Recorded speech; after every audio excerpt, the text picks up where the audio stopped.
Nipo katika shamba darasa la kilimo hifadhi linalopatikana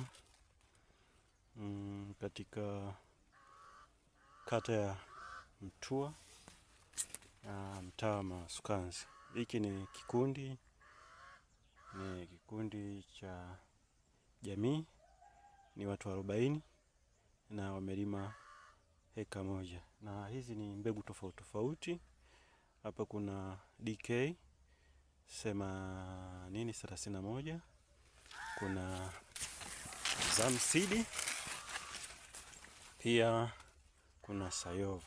Kwa hiyo tunaangalia ni namna gani hizi mbegu zinatofautiana, na zote tumezipa mazingira ambayo ni sawa. Kama ni mbolea, zimewekewa mbolea sawa. Kama ni dawa imepigwa kwa wakati wote sawa. Tunataka tuangalie performance.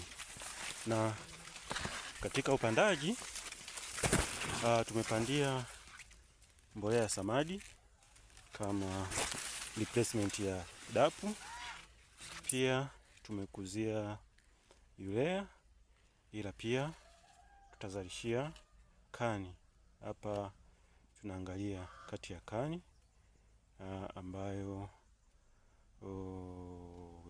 inatoka kampuni ya Yara ambayo ni Nitrab.